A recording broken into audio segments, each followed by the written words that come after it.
Hello YouTube, it's Chris with Expat Theory. If you're new to my channel, welcome. Returning, welcome back. I appreciate you being here. Wow, I thought I'd hit you guys up with a little update.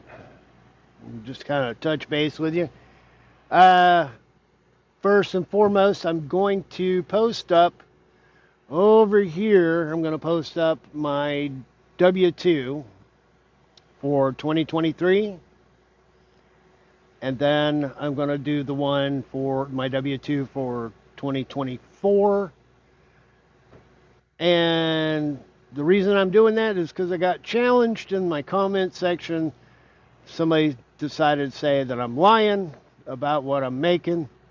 So I kind of blacked out a bunch of the stuff, but to show you my gross income for 2023 and 2024, respectively, for GP Transco. There you go. Okay, so clear that up so nobody can say I'm lying. If I'm lying, I'm dying. Okay.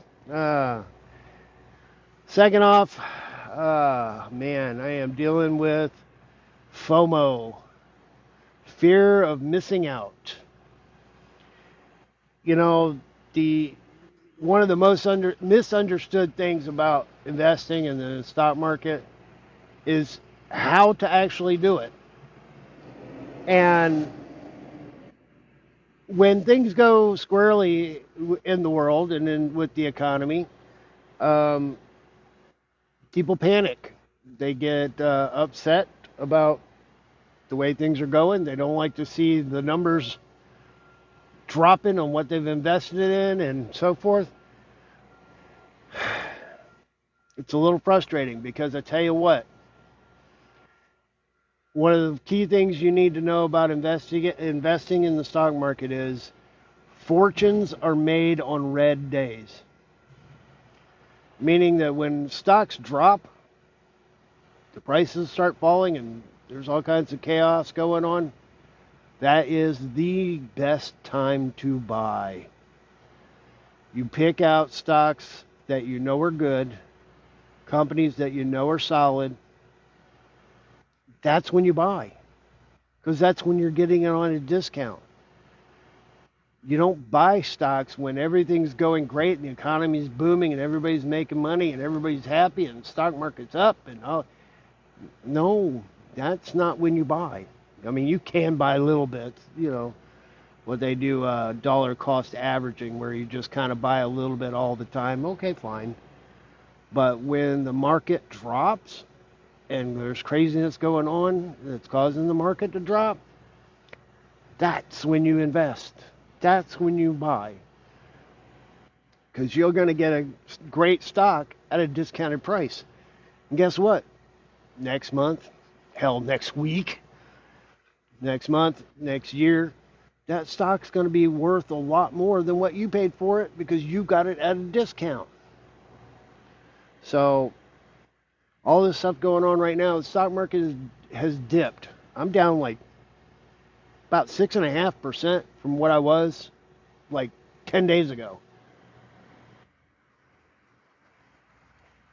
Everybody's panicking and acting like, oh my God, it's the end of the world, da da da da da. If I had $1 for every time somebody said the stock market's going to crash, I could already retire because these people are nuts. They put out all kinds of information about how the stock market's going to crash, and it's every 5 minutes. What the last major crash was 2008? That was 17 years ago. And you know what? We're still here. The big .com bubble burst. Stock market tanked. We're still here. The Great Depression, people are jumping out of buildings over the stock market. We're still here. It's not going anywhere, people. It is one of the major vehicles of wealth in this country. It ain't going nowhere. The trick is just buying when it's down. Try not to sell, but if you have to sell, sell when it's up, you know? And right now I have that FOMO going on, fear of missing out because stuff's going on sale and I can't afford to buy any. I'm kind of tapped out on my cash. I took some home time and went home, got my CDL renewed. While I was there, I spent a little money. I upgraded my tablet, upgraded my phone. You know, I did things that I needed to do for me, and I got myself a little bit tight on cash because, you know, while I'm home, I don't get paid. Home time is not paid time. So that's a zero for the weekly check, plus a short week because I left, you know, in the first week. How do I say it? I got a partial paycheck for the week before I went on home time. I was home for a week, so that week I got nothing. And then I get kind of a partial check that first week coming back. So going home for a week typically affects three paychecks. Two of them are short and one is zero. So that's happened. Plus, I spent money. So I find myself kind of at a point where if I were to try to buy stocks, I'd be dipping into money that I keep back as my emergency money. You know, I always try to keep a couple of months worth of bills back just in case something bad happens. You know what? Like in 2023 when I got sick, I was out for 5 weeks. If I would not have had money in the bank to cover that, you know, that was 5 weeks I was out. So you can count 7 weeks, 2 months basically, where I wasn't making any money. Of course, I did cash out a week's of vacation too. So at that point, so I could kind of help cover, but still, a month and a half of no pay. I don't know about you guys, but I can't afford to go 6 weeks without a paycheck. That that hurts. So I always try to keep money back just in case something like that happens, you know, just for emergency purposes. So I really don't want to dip into that, but man, there's some good deals that I'm looking at out there right now. I'm seeing stuff that's got a potential of a 25 to 30% bump, you know, or boost, spike, whatever you want to call it. You know, if I invest today, then within the next 12 months, I could probably make 30% profit. Yeah, makes me wish I had like, you know, a couple 100,000 to drop, make me some serious cash. But as it seems to happen frequently, every time this happens, where the stock market drops, is when I'm just flat busted on cash. So it's frustrating. And of course, you know, I'll be honest with you, this is something I don't really talk about a whole lot. I I do have some issues with anxiety and depression, and sometimes that leads me to start second guessing myself. I start second guessing my plan, start second guessing, you know, my future, what I'm going to do, how I'm going to do, where I'm going to go, and is it really worth it? Am I going to be happy? You know, there's just no way of telling, you know, what the future holds, but it when you're trying to plan something, you know, you start to think all the what ifs that could happen, you know. What if I get over there and I decide I absolutely hate it and I don't want to be there? Now I got to come up with a plan B, you know, a plan C or D, you know, just in case. And it can wear on you. It really can, especially when you're driving and you got nothing else to think about except you know what the plan is and what you're trying to get to and what you're trying to do, and you overthink things anyway. I'm an overthinker as it is, but then when you give me all this time behind the windshield where I got nothing to do but think, yeah, it can bring in a whole lot of serious doubts, you know, about the whole plan. You know, maybe I should just stay here in the States. Maybe I should try to figure out a way to stay and live here. And maybe I should, look harder at Thailand. Maybe I should look harder at Cambodia. Maybe Vietnam. I don't know. Maybe I should look at the Philippines harder. I don't know. I watch a lot of videos from people that are already over there, and believe me, I see the ups and the downs. Uh, Anytime anybody posts up something that talks about the downside, I watch it. I really do. And I'm not trying to dissuade myself or discourage myself. I want to make sure that when I go, I'm going with eyes open. Here's what to expect. And even the people given the downsides typically will tell you it's worth it. Even though they're not happy with certain aspects of being over there, they'll tell you that it's worth it. So that's kind of what I've been going through lately. I've been going through a lot of questioning myself and self doubt, and really kind of trying to focus on the money a lot. Obviously, the more I can save, the more I can put back, the better I do on my stock picks and all that, the more I'm going to be able to do when I get over there. But anyhow, that's pretty much what's going on here. It's another typical week. My last couple of weeks since I've been back from getting my CDL renewed. Yeah, not setting the world on fire, put it that way. When it comes down to paychecks, they're okay. Some of them have not been okay. I'm worried about the one I'm gonna get this Friday. I was short on miles. I had a lot of time wasted sitting at docks, sitting at customers. Bad scheduling. You know, things happen in trucking.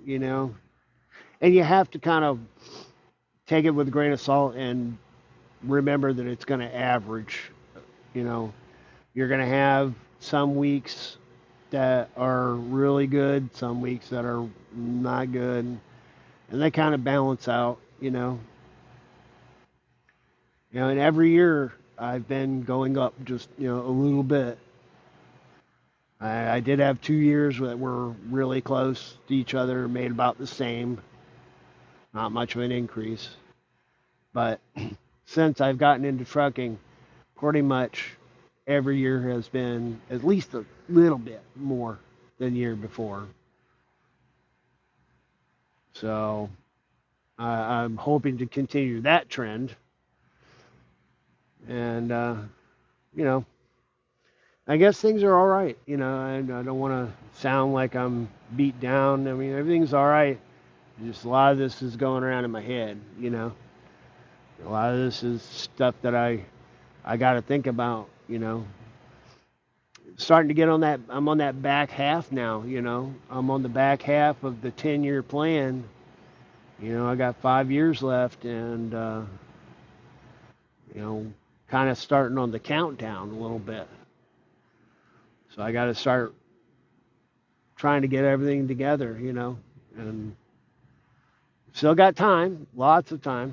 It's too early to get crazy, but anyway, I guess that was just it. I just wanted to make sure I touch base with you guys, let you know what's happening.